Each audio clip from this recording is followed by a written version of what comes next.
Au cœur de la société. Au cœur de la société est une émission préparée en synergie par les radios Inzamba, Agateka Kawe, Radio RPA, Idjouya Wanyagihugu, ainsi que la radio-télévision Renaissance.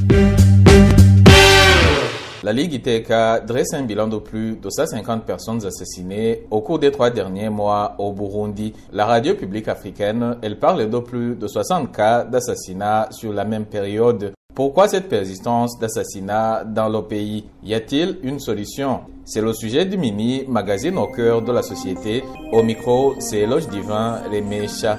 Soyez des nôtres.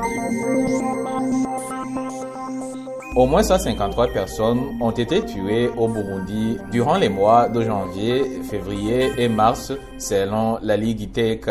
Dans son bilan trimestriel, la radio publique africaine, elle, évoque 63 cas d'assassinats dans le pays. La plupart des présumés auteurs de ces assassinats sont des agents des forces de sécurité, des agents du Service national de renseignement et des Imbonerakure du CNDD-FDD. Nos confrères de la radio Inzamba et de la télévision Renaissance ont demandé au président de la Ligue ITK en chair, Nikoya Gidze, si, à son avis, il est possible que ces assassinats cessent.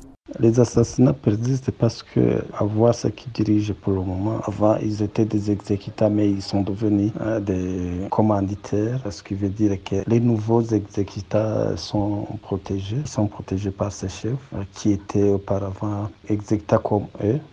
Donc on ne peut pas espérer un changement positif du moment que les anciens exécutants sont pour le moment les chefs qui font la pluie bon temps. Et c'est à l'instar du ministre de la Sécurité de l'Intérieur et Développement communautaire et autres qui se trouvent dans des services spéciaux. Donc la Ligue TK voit qu'il on n'aura pas de changement tant qu'il n'y a pas de changement au niveau des hauts cadres de l'État, au niveau des ministères, au niveau des directions généraux.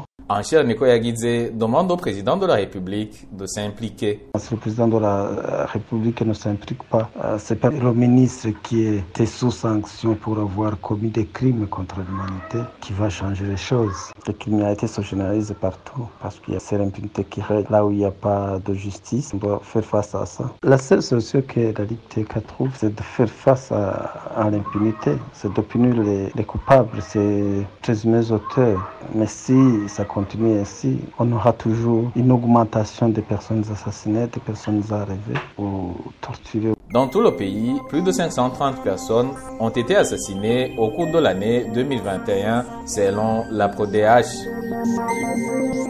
Voilà, c'est par ici que nous clôturons le mini-magazine au cœur de la société. Merci de nous avoir suivis. Vous étiez avec Eloge Divin, les Méchas. À la prochaine. C'était l'émission Au cœur de la société.